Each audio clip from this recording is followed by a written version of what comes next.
Part 1. The Way Home. 400 years, 400 kilometers. My name is Moshe Yahu. I was born and raised in the Caribbean island of Jamaica. As a young adult, I moved to the United States, where I enjoyed a wonderful career as a network engineer for many years. I had a nice house, a wonderful family, and a good life all around. In 2023, I heeded the call to return to the land of my ancestors, Africa, in particular, Namibia. We sold everything we owned. Alright, this is it. Signs going up. No more turning back.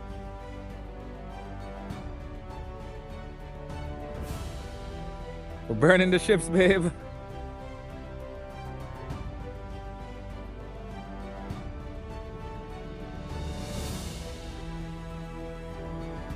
We packed our suitcases, hopped on a plane, and we have never looked back. Judith, this one is for you. First day will come. Whatever reach home, we stop at the supermarket. We stop at Grove Mall and pick up some supplies. So we're heading home now. But first day, look. What is it? What that window wiper? Rain. We bring the rain with Judith. Praise ya. The first day we landed in Namibia in August of 2023, the rains came. I saw it as a sign of good things to come, and I still feel that way today, especially given the amount of rain we got this year. Now please understand, I absolutely love my Jamaican heritage and my Jamaican culture, and what my Jamaican brothers and sisters have been able to create from a bad situation is amazingly beautiful. Our music, our food, our athletics, our heroes. The impact we've had on the world stage is nothing short of amazing. And that is a common theme among the African diaspora who were scattered all over the earth. Wherever we were scattered to, we created something beautiful out of a bad situation. So from Brazil to Central America, to North America, to the Caribbean, to Europe, wherever we went to, we created beautiful culture. And not only that, we helped to build these economies wherever we went, in spite of the circumstances that brought us there, and in spite of the situation we found ourselves in. Now, the older I get, the more I realize that my ancestors were dropped off in a penal colony. It was a beautiful island, yes, but it was a prison. They didn't want to be there, and over generations, again, we turned it into something beautiful. Even though our languages, our African languages, were taken from us, we created our own patois. So, again, I love my Jamaican heritage, but I just recognize that it was my temporary home. This, Africa, is my permanent home. This is the land of my ancestors. And when I felt the call to come, I could do nothing but obey. Now you might be wondering to yourself, what does this all mean? The way home, 400 years, 400K. What does it mean? On September 10th, 2019, congressional leadership, members of the US Congress, gathered at the Capitol to commemorate the 400-year anniversary of the first recorded forced arrival of enslaved African peoples to the United States. On the US website, congress.gov, you can find H.R. 1242. This bill established the 400 Years of African American History Commission to develop and carry out activities throughout the United States to commemorate the 400-year anniversary of arrival of Africans in the English colonies at Point Comfort, Virginia in 1619. In that same year, Ghana launched its Year of Return to commemorate this 400-year anniversary of the arrival of the first enslaved Africans in the Americas. So as it relates to this campaign, the way home, 400 years, this 400 years refers to the period of time that Africans were scattered and enslaved throughout the earth.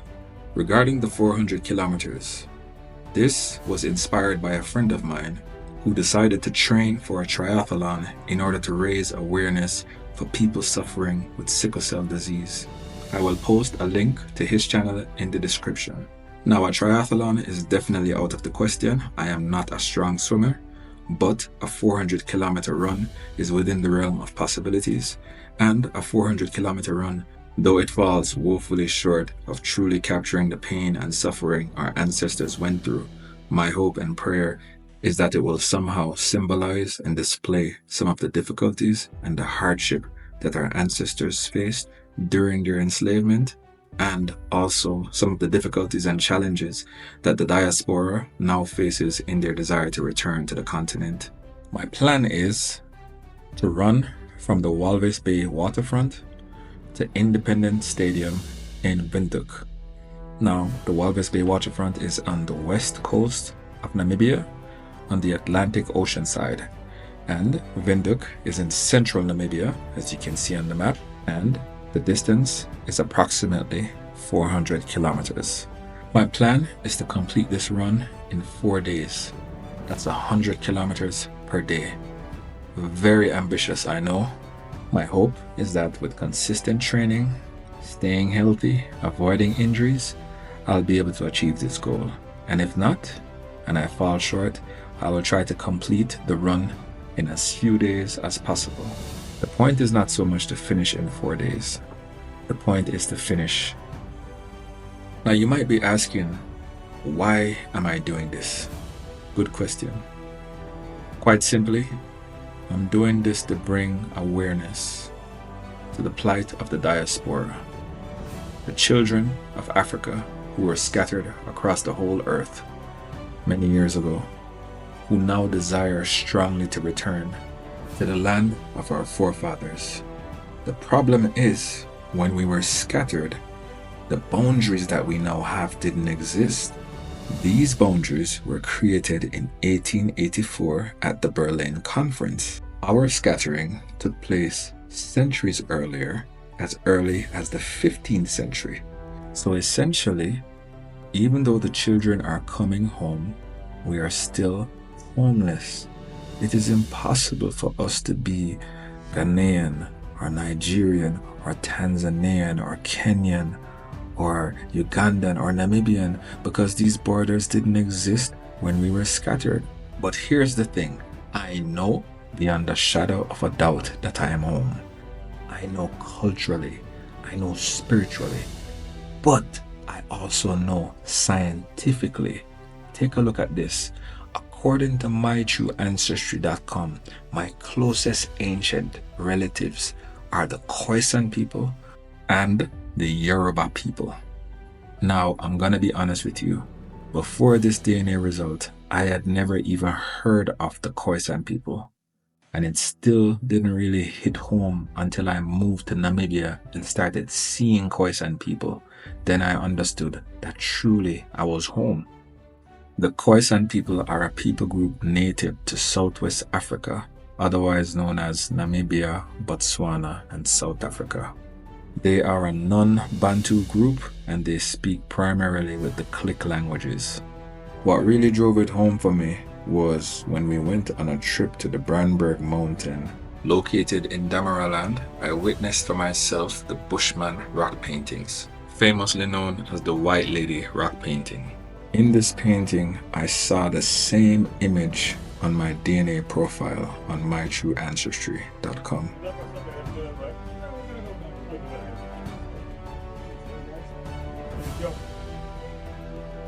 Talk about goosebumps. That was a moment. Now let's talk about some of the other populations on the continent that I am closely related to.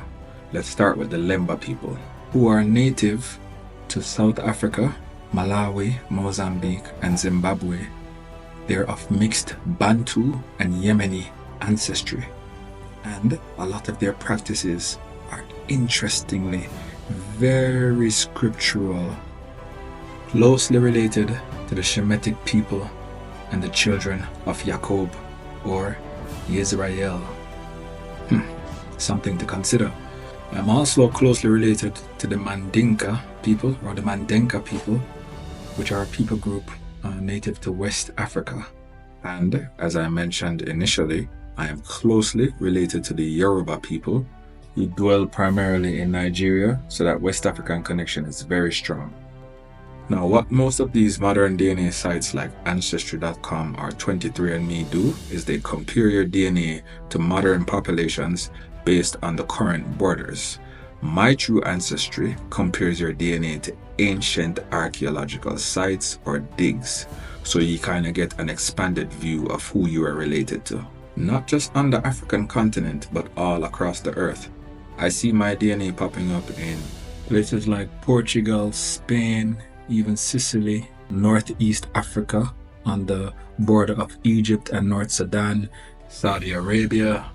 I see a lot of dots in East Africa, in particular Kenya, Tanzania, Uganda, in that area around Ukerewe, aka Lake Victoria. So clearly my ancestors moved around a lot, they migrated, they mixed and mingled with each other. So my many times over great Yoruba grandfather, he saw the Khoisan woman and he fell in love and they had children, and then their child went and married a Lemba, and then that Lemba went and married a Mandenka, and so on and so forth, right? Different tribes, different cultures, different families on the continent were able to move around freely and mix and mingle. And of course there were fights and wars, as all families do. Families fight each other sometimes, but it was still a family, it was still a group of people on the continent that shared this land. And really only two things have changed. Some of us were scattered all over the earth, and now we have new modern borders, countries, sovereign countries. But what remains true and what hasn't changed is that we are family, right? Some of us distant relatives, distant family members, some of us very closely related. You can't even tell the difference. If you look at the phenotype or the DNA, we are literally the same people. Some of us were just scattered and some of us remained, right? And we need to now figure out how to navigate that, how to bring the two sticks back together to become one house again, one people. In case you're still not convinced, let me show you the DNA results from Ancestry.com, my DNA results. Like I said, with these modern DNA sites, Ancestry.com, 23andMe, and others, they compare your DNA to modern populations in the modern borders, the modern countries that we know. So let's take a look.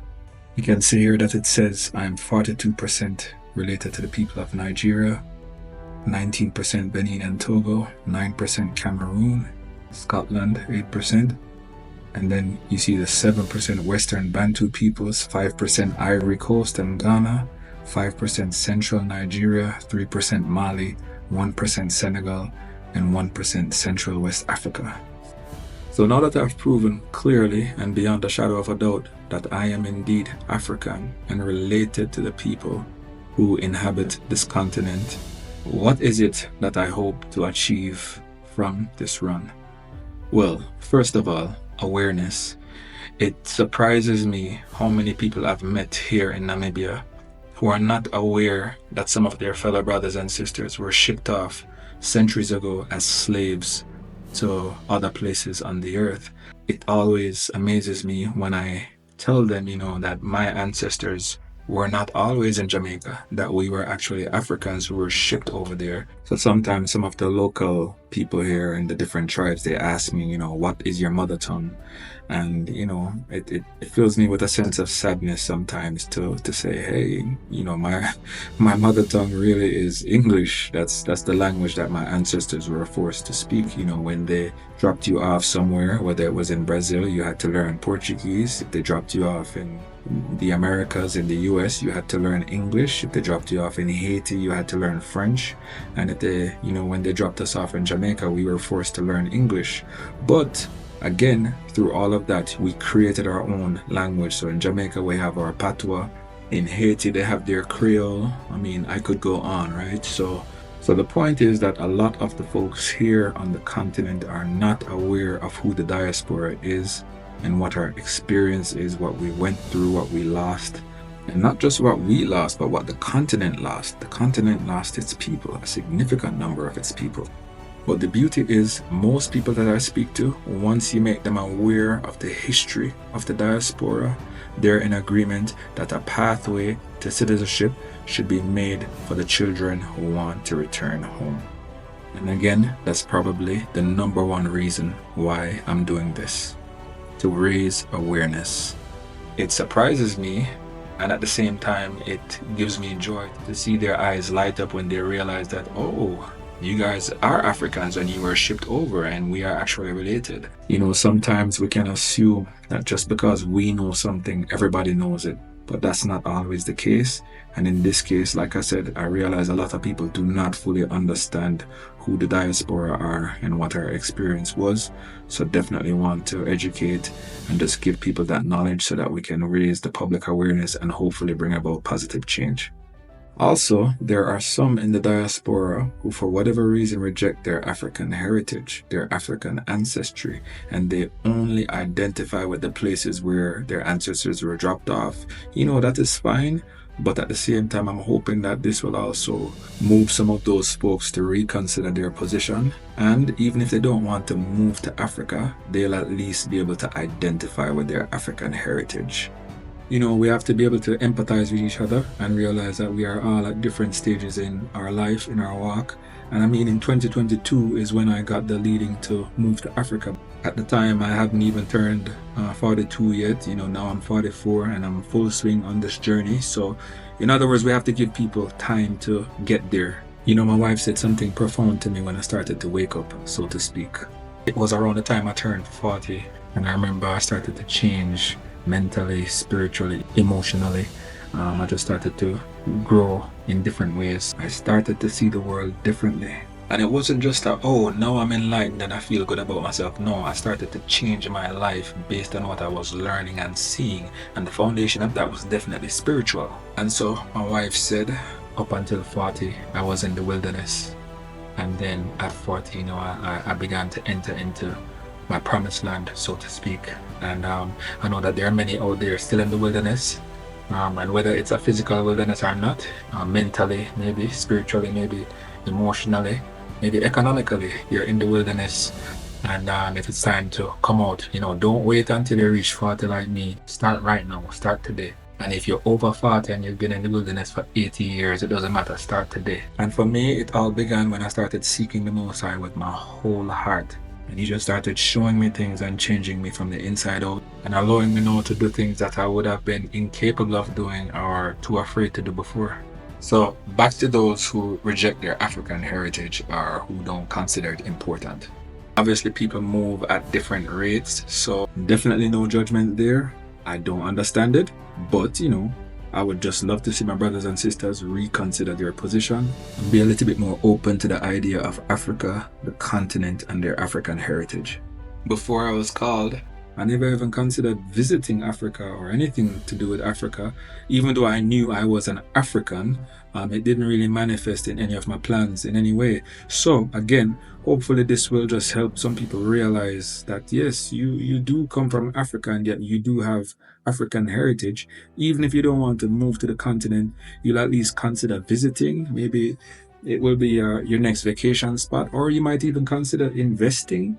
You might consider getting involved in a cause that can benefit Africa in some way and benefit your family members back here on the continent. So that is my hope and my prayer. I cannot stress enough how important it is for our people to know who they are and whose they are. As the famous saying goes, coined by Jamaican national hero Marcus Garvey, also attributed to Malcolm X, a quote I've taken the liberty to slightly modify. Just as a tree without roots is dead, a people without history, cultural, and most importantly, spiritual roots also becomes a dead people. Let that sink in. So again, the number one reason for this campaign, to educate and to raise awareness. Families were separated and scattered all over the earth, and now some of those children desire to return and be reunited with their long-lost family members here on the continent of Africa. Not everyone wants to come back. Not everyone has the call to return, clearly, and that's okay.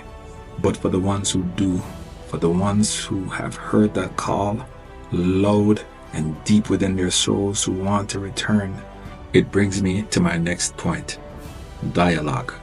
We need to have dialogue with the leaders of these sovereign nations of Africa to come up with immigration policies that create streamlined pathways for the diaspora to achieve residency, citizenship, or at the minimum, extended stay visas, always with a view to grant the returning children more permanent status.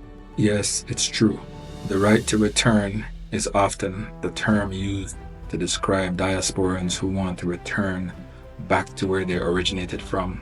But in our case, let me speak for myself. In my case, I like to think of this as a gift, the gift of return.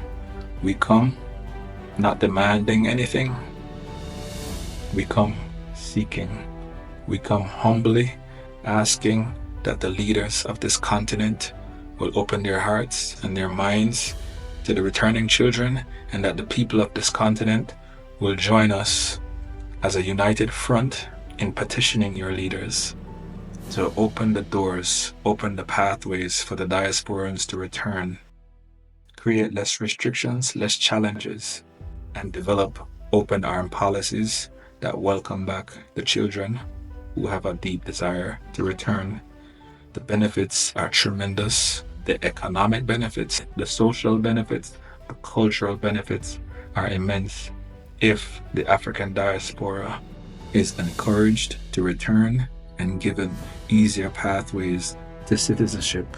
Just imagine the economic, cultural, the social benefits, skills, talents, and abilities that they will be able to bring to the continent to work with their brothers and sisters here, which will no doubt help Africa to take its rightful place on the world stage, among other things. We often hear of the mineral wealth of Africa, but one of the key resources in Africa are its people, and that doesn't just include the people on the continent, but the Africans who are scattered, the diaspora. Now my heart is filled with hope. I know I wasn't led here to fail. I know that the many of hundreds of others, maybe thousands of others who are returning to the continent were not led here to fail.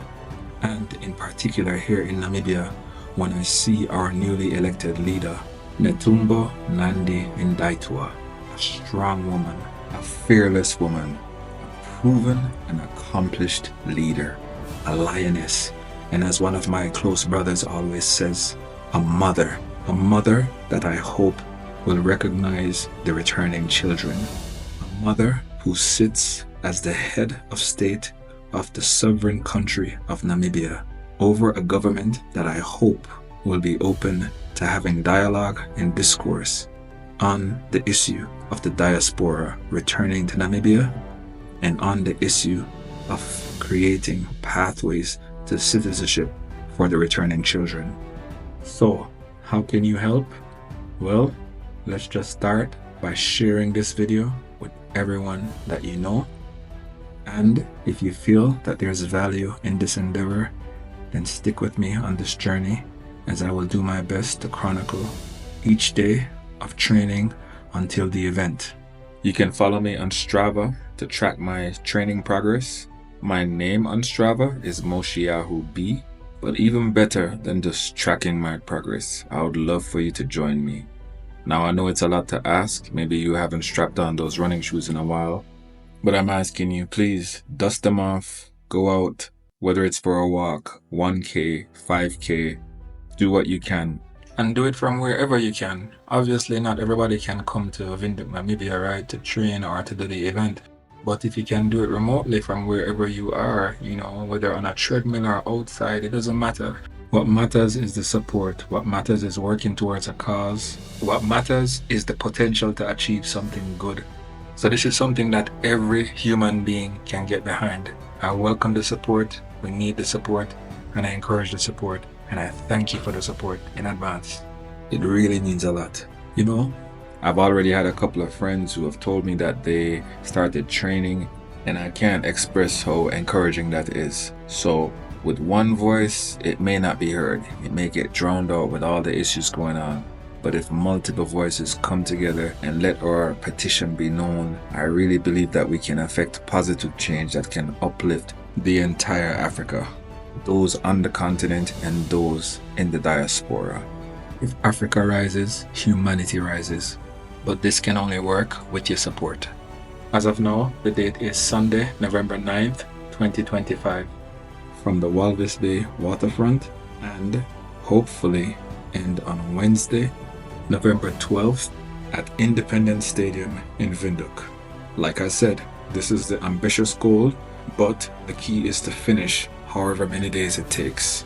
Thank you so much for watching part 1 of The Way Home, 400 years, 400 kilometers. If you like the content and you haven't done so already, please consider liking, sharing, and subscribing to the channel. And remember to hit the notification bell so you get alerted every time we upload. Until next time, Shalom.